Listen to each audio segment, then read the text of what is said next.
Masayang bati sa mga Ophirians na patuloy na sumusubaybay sa Ophirian Heritage Conservatory. Ito na po ang huling video ng Two Witnesses.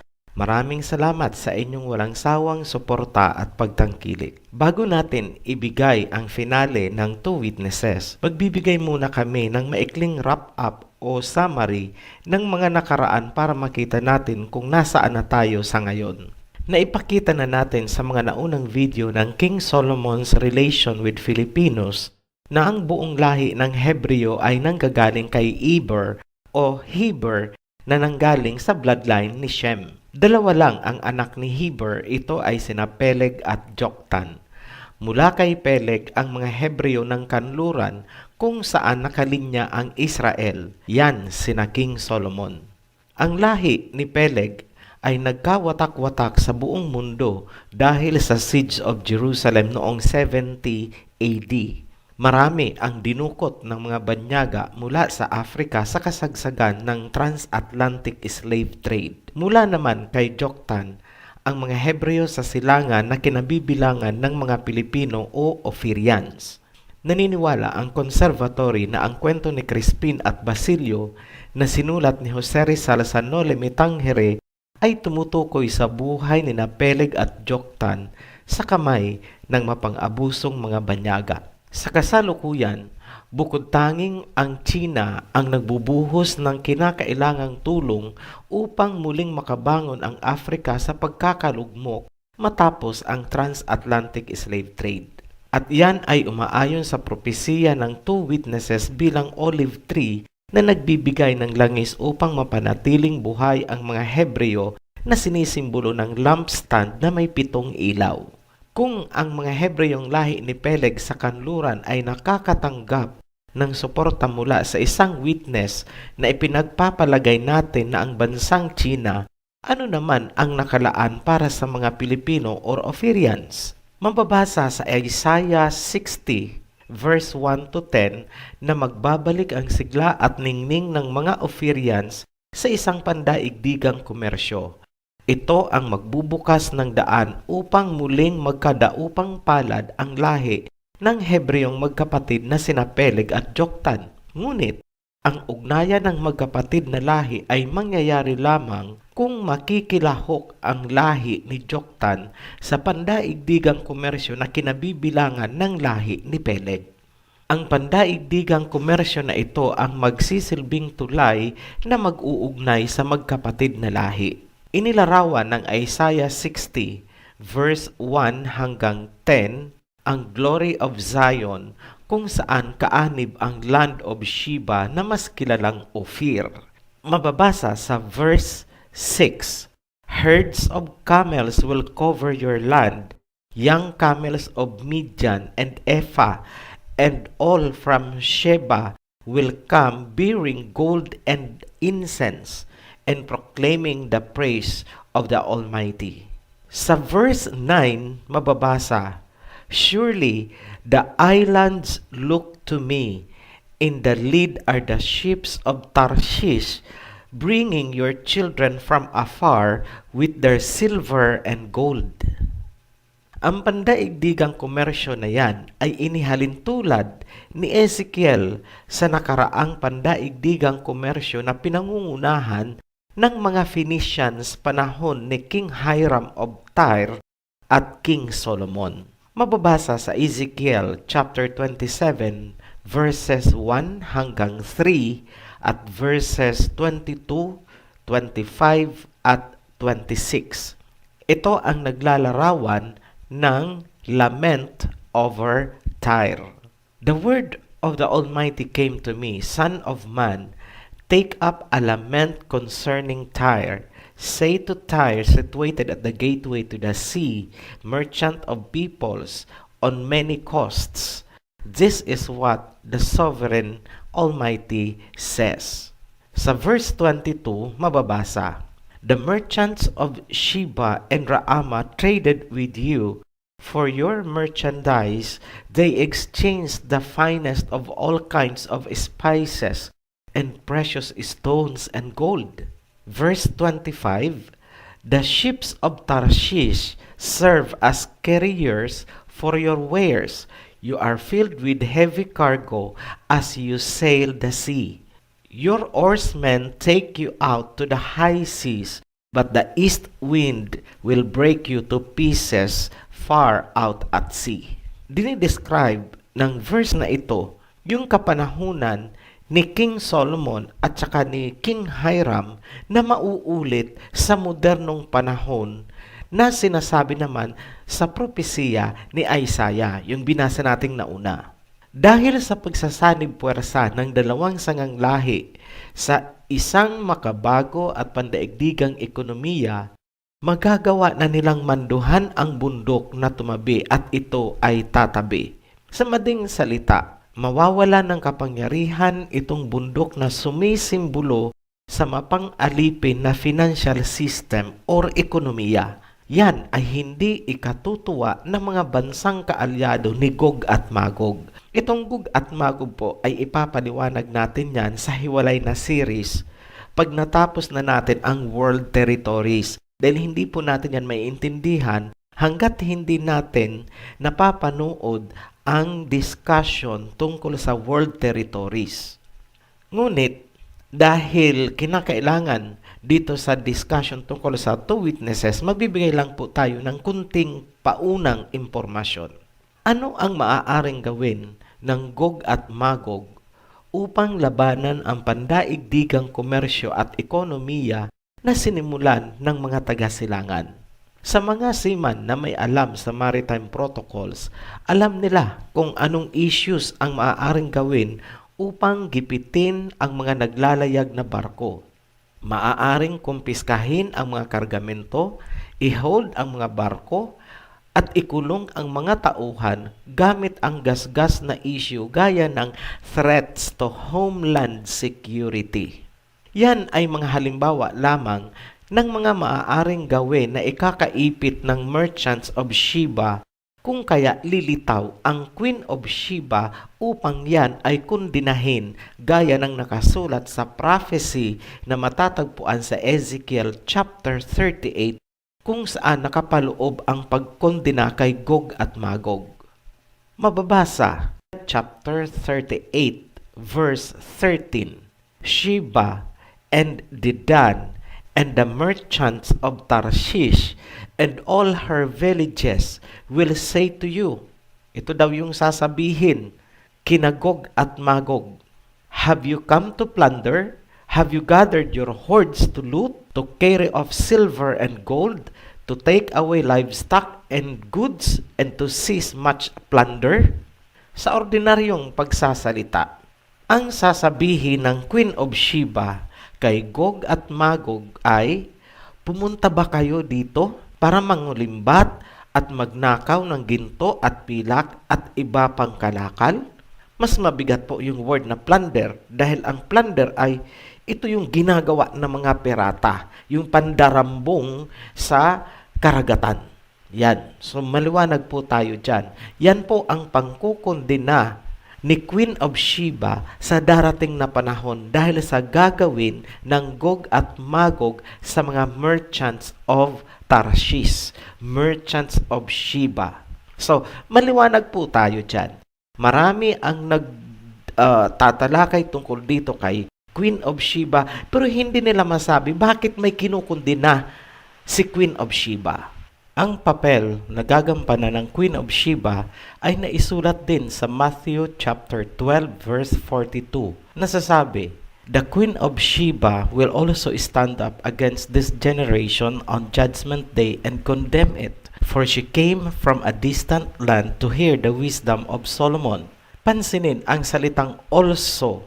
Ibig sabihin, hindi nag-iisa ang Queen of Sheba sa pagkundina sa mga nangyayari sa ating kapanahunan. Meron pang iba na kukundina. Sino pa kaya ang kasama niya? Ito ay walang iba kundi ang two witnesses. Pansinin ang mga tauhan. Sheba ay isang bansa, kaya nga mayroong Queen of Sheba. Sabi naman ng Revelation 10:11, ang propesiya ng two witnesses ay tungkol sa mga hari, mga bansa at mga tao na may iba-ibang lingwahe. Sa makatuwid, Ang mga propesiya na yan ay tumutukoy sa galaw ng mga bansa, mga relasyon ng bansa o sa modernong salita, geopolitics. Sa usaping geopolitics, sino ang kakampi ng Queen of Sheba? Ito ay ang two witnesses. Ngunit, paano yan mangyayari kung ang tingin ng mga nasasakupan ni Queen of Sheba sa two witnesses ay mga kaaway? Sa pagpapatuloy, muli nating tingnan ang nakasulat sa Revelation chapter 11 tungkol sa two witnesses. Sa verse 7, "Now, when they have finished their testimony, the beast that comes up from the abyss will attack them and overpower and kill them. 8. Their bodies will lie in the public square of the great city, which is figuratively called Sodom and Egypt, where also their Lord was crucified." Verse 9, "For 3.5 days, some from every people, tribe, language, and nation will gaze on their bodies and refuse them burial." Verse 10, "The inhabitants of the earth will gloat over them and will celebrate by sending each other gifts, because these two prophets had tormented those who live on the earth." Himayin natin ang mga talata para makuha natin ang mga pagkakakilanlan ng sinasabing Egypt at Sodom kung saan papatayin ang two witnesses. Una, ang witnesses ay magbibigay ng salaysay o testimonya at pagkatapos nito, sila ay mapapatay. Tandaan po natin na sa kasalukuyan, ang witness na itinuturing natin ay isang bansa. Ngunit sa konteksto na papatayin, maaaring ang kinatawan ng bansa o representative ang mapapatay. Posible bang mangyari yan sa isang presidente? Oo naman. Nangyari yan kay Kennedy ng Amerika, kay Gaddafi ng Libya, kay Saddam Hussein ng Iraq. Tanong lang po, kapag pinatay ba ang pinuno o presidente ng isang bansa, napatay din ba ang bansa na kanyang pinamumunuan? Pwedeng oo at pwedeng hindi, depende sa internal na sitwasyon ng bansa. Kung titingnan natin ang nangyari kay Gaddafi at kay Saddam Hussein, noong sila ay napatay, parang namatay din ang bansa na kanilang pinamumunuan. Ang Libya ay nagkagulo at bumagsak noong biglang nawala si Gaddafi. Ganon din ang Iraq noong napatay si Saddam. Maliwanag na ang pagkamatay ng pinuno ng isang bansa ay maaaring magresulta hindi lamang sa literal na kamatayan ng pinuno, kundi kamatayan din ng pamunuan ng bansa. Dalawang entity ang mamamatay. Una, ang literal na pagkamatay ng pinuno. Pangalawa, pagkamatay ng bansa. Ngayong nailatag na natin ang fundamental principles, pumunta na tayo sa two witnesses. Ayon sa Biblia, ang lugar kung saan magaganap itong mga mangyayari ay may katangiang taglay. Una, ito ay isang great city. Sa Tagalog, ito ay isang tanyag na syudad. Pangalawa, ang city na ito ay may katangian ng Egypt. Pangatlo, ang city na ito ay maitutulad din sa Sodom. Pang-apat, dito daw pinatay ang Mesaya. Panglima, ang city na ito ay may tinatawag na City Square. Paalala sa mga nilaktawan ang ibang mga video, hindi nyo po lubusang maiintindihan itong finale ng two witnesses. Ganon din ang mga taong hindi matanggap kung sino at nasaan ang mga totoong Hebreo. Para sa mga tanggap ang totoong Hebreo, napakadali na para sa kanila na maintindihan ang Egypt at Sodom kung saan papatayin ang two witnesses. Kailangan na lang nilang sundan ang pinagdaanan ng mga Hebreo kung saan sila dinala at ano ang nangyari sa kanila. Ang mga pangyayari sa mga Hebreo ay isang parte na titestiguhan ng witnesses, kaya nga sila ay tinawag na witness or saksi. Ngayon nyo maiintindihan kung ano ang pinakamalalim na koneksyon ng two witnesses sa mga Hebreo higit sa pang-ibabaw na relasyong politikal. Sundan natin ang yapak ng mga Hebreo mula sa pagbagsak ng Jerusalem noong 70 AD. Nasusulat sa Deuteronomy chapter 28 verse 6 to 8. And the Almighty Father will take you back to Egypt in ships, by way of which I said to you, you shall never see it again. And there you shall be offered for sale to your enemies as male and female slaves, but no one will buy you. Saan daw dadalhin ang mga Hebreo? Sa Egypt. Sa kasaysayan ng mga Hebreo mula pa sa panahon ni Moses, ang ibig sabihin ng Egypt ay land of slavery o lupain ng pagkaalipin. Pansinin natin na ang two witnesses ay papatayin sa Egypt na itinuturing ding Sodom o Sodoma. Matatagpuan yan sa verse 7. Now, when they have finished their testimony, the beast that comes up from the abyss will attack them and overpower and kill them. Their bodies will lie in the public square of the great city, which is figuratively called Sodom and Egypt. Lumutang ulit ang figurative Egypt. Tanong, ang figurative Egypt ba ng Deuteronomy 28 sa pagsimula ng pangalawang pagkakaalipin ng mga Hebreo at ang figurative Egypt kung saan papatayin ang two witnesses ay iisa lamang? Ang sagot namin ay oo. Ang Egypt na sinasabi sa Deuteronomy kung saan dadalhin ang mga Hebreo para alipinin at ang Egypt na sinasabi sa Revelation kung saan papatayin ang two witnesses ay iisa lamang. Maraming naliligaw tungkol sa totoong kahulugan ng two witnesses dahil hindi nila nakikita na ang Egypt ng Deuteronomy 28 at ang Egypt kung saan papatayin ang two witnesses ay iisa lamang. Paano namin nasabi na iisa lamang ang Egypt na tinutukoy sa Deuteronomy 28 at sa Revelation 11? Simple lang. Ang great city kung saan papatayin ang mga witnesses ay ang great city na itinayo ng mga dinukot na Hebreo galing sa Africa. Ang pinakapundasyon ng great city na ito ay itinayo sa pawis at dugo ng mga alipin noong kasagsagan ng transatlantic slave trade. At yan ay mapatutunayan ng history at archaeology. Huwag din nating kalilimutan na ang mga Hebreyong nasa Africa ay nanggagaling sa Hebreyong sangang lahi ni Peleg. Sila ay mga kapatid sa lahi ng mga Pilipino na nanggagaling naman kay Joktan. Isa-isahin natin ang mga kriteria o pamantayan. Sa number 1, anong great city sa mundo ang itinayo ng mga aliping Hebreo? Panuuri natin ang hinagpis ng mga naulilang biktima. Sa edad na 90 years old, nagbigay ng napakahalagang deklarasyon o mensahe si President Mugabe upang paalalahanan ang kanyang henerasyon. Panoorin po natin.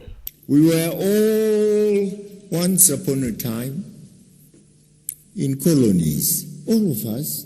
I was just trying to turn over in my mind who of you, of us, came straight from an independent state?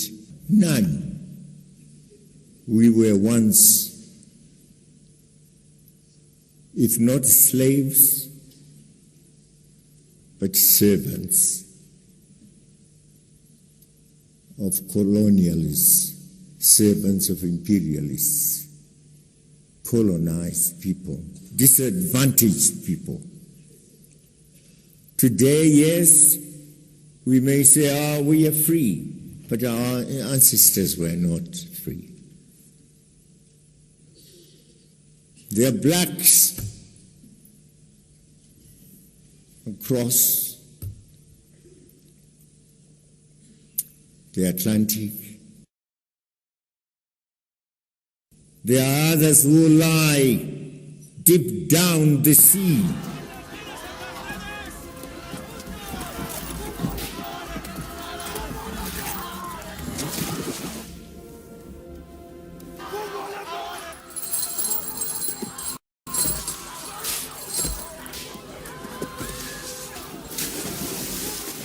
Skeletons have vanished.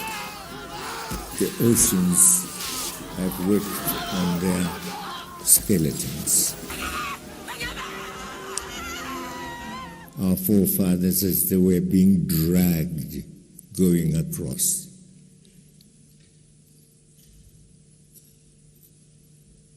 And across to a country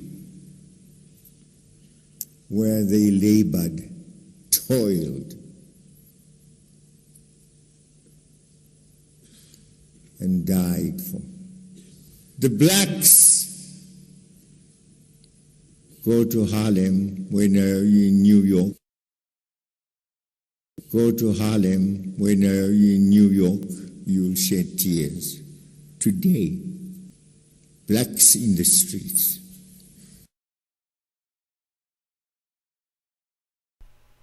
Narinig niyo po ba ang sinabi niya? Sa New York daw, dinala ang kanilang mga ninuno. Dahil sa salitang yan, kakalkalin natin ang nakaraan ng New York City kung ito ba ay tumutugma bilang Egypt. Tanong, inalipin ba ang mga Hebreo sa pagpapatayo ng New York City upang maihalin tulad natin ito sa Egypt? Yes, oo.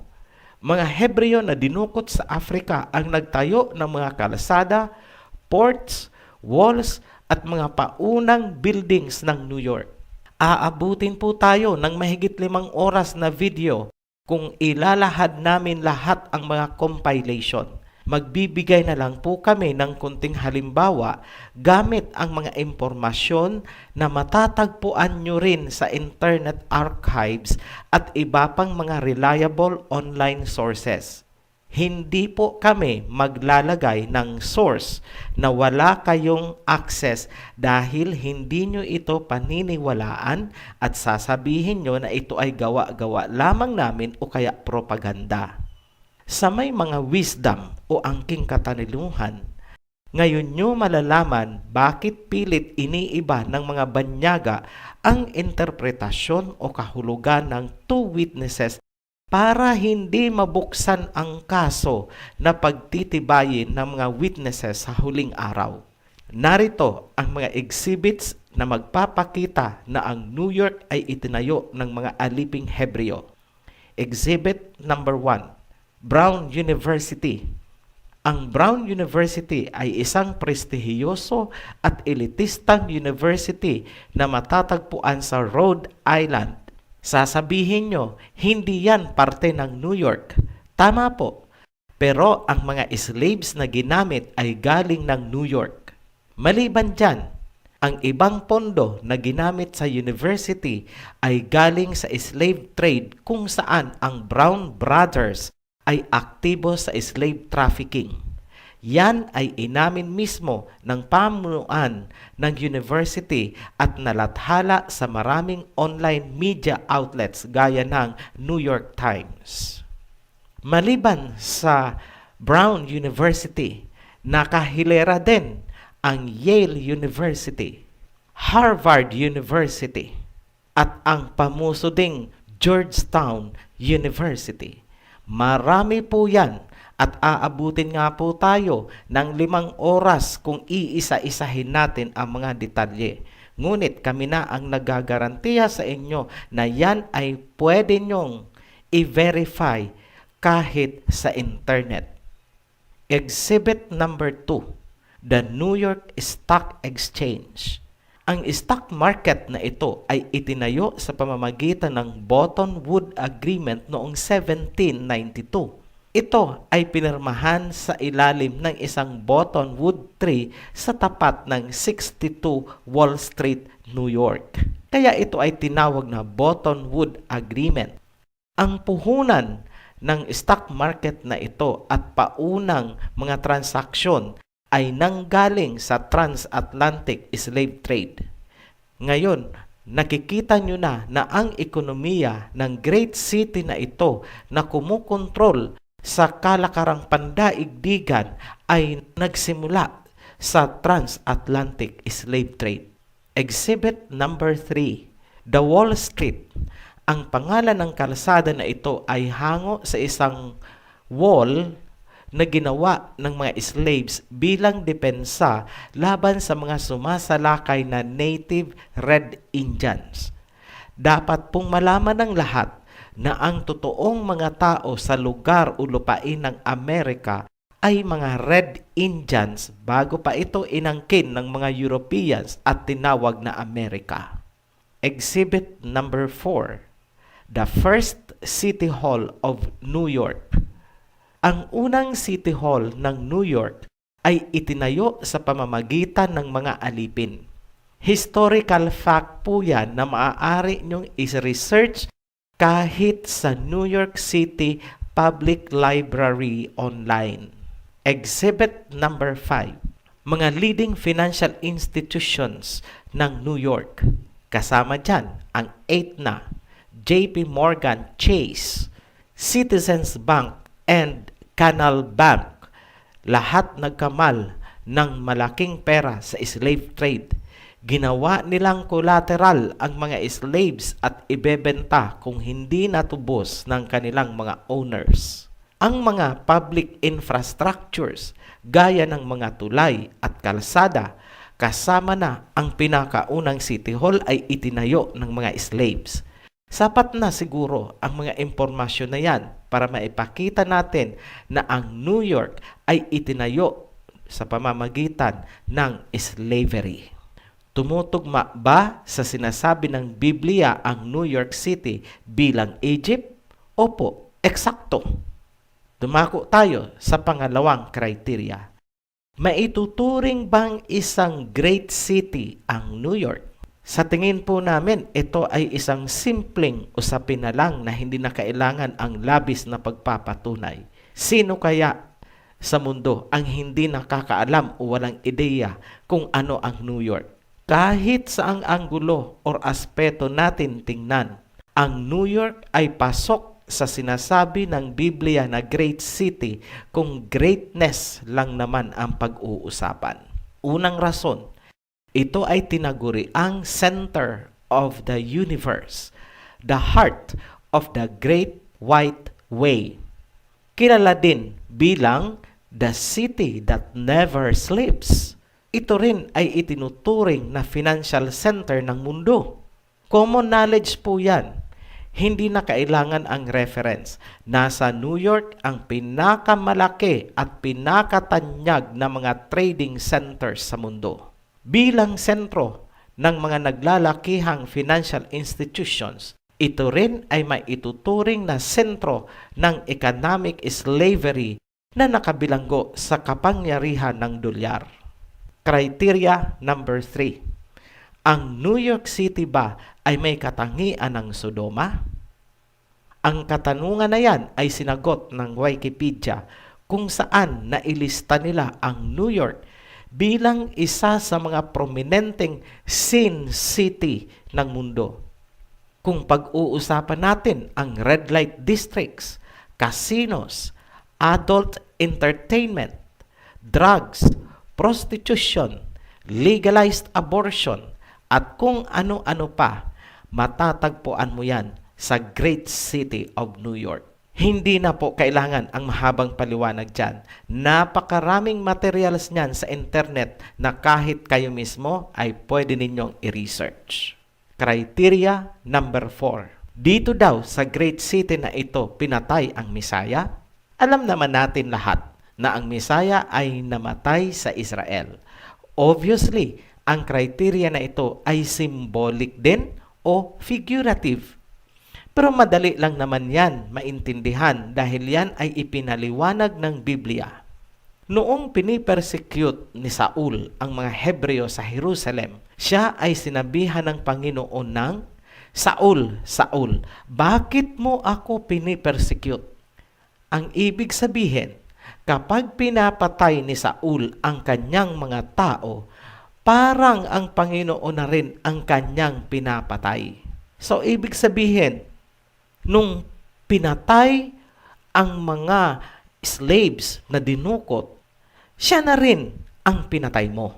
Yan ay nakapaloob din sa 1 Corinthians chapter 12 verse 26. Nasa sulat, if one part suffers, every part suffers with it.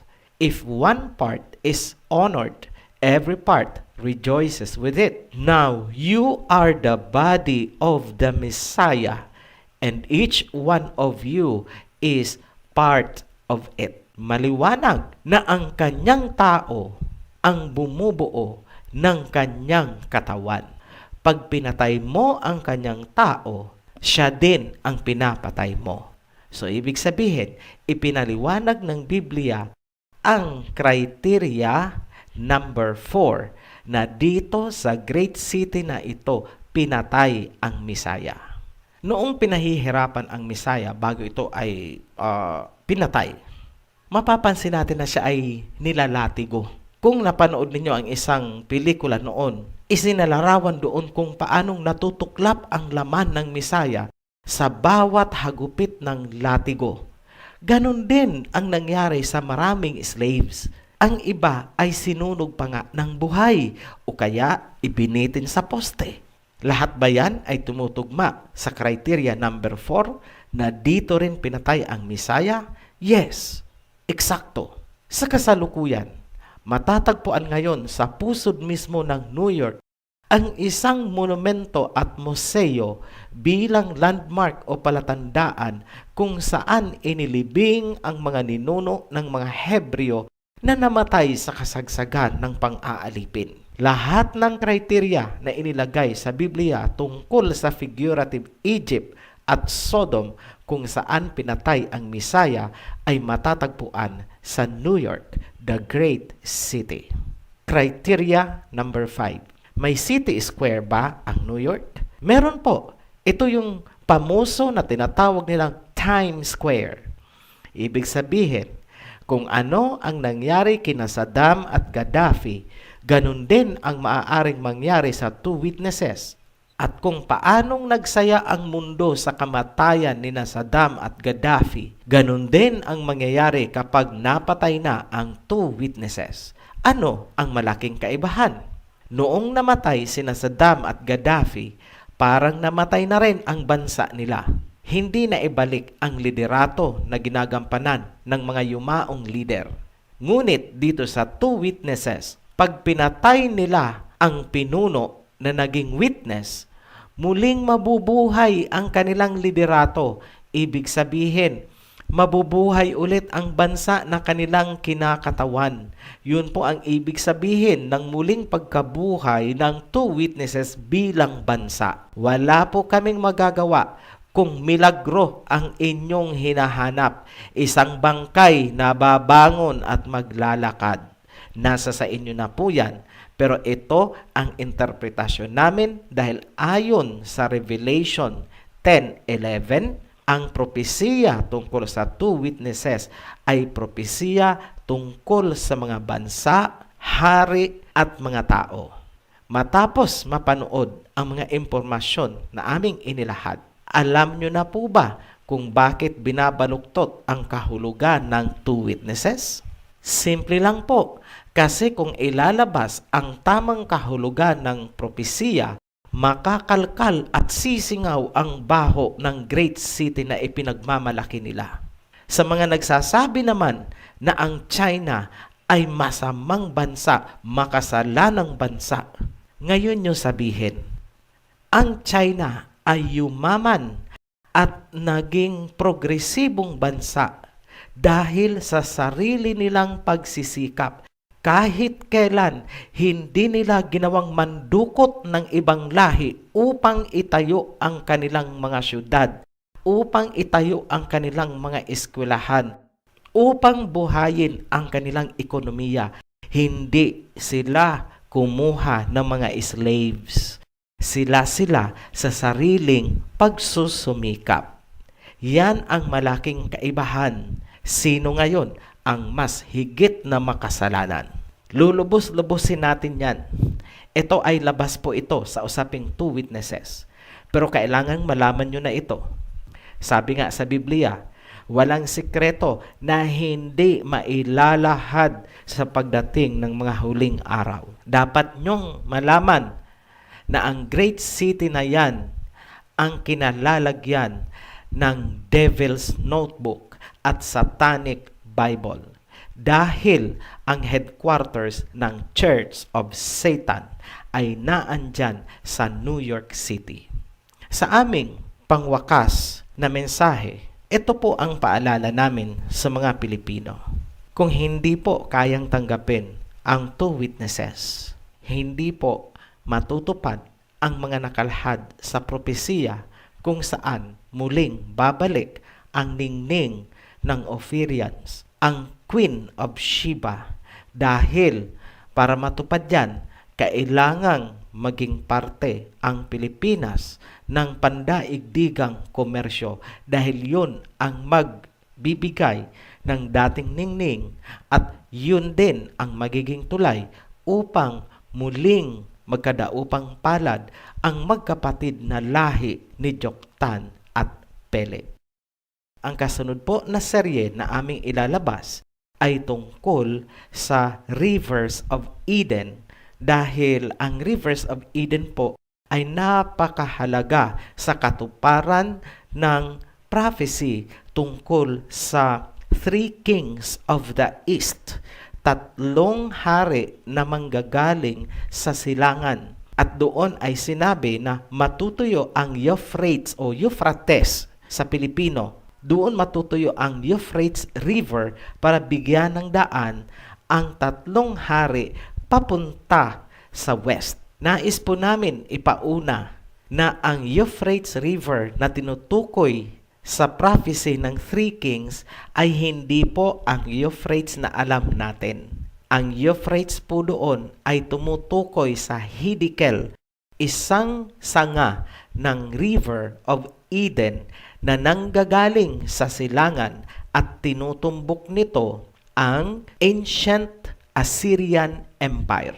Hindi po natin yan pwedeng ilubog sa ilalim ng dagat. Katunayan dyan, natatandaan nyo po ba na si King Solomon ay anointed bilang hari ng Israel sa Gihon? Hindi po siya dinala sa pusod ng dagat para doon siya ay i-anoint as king.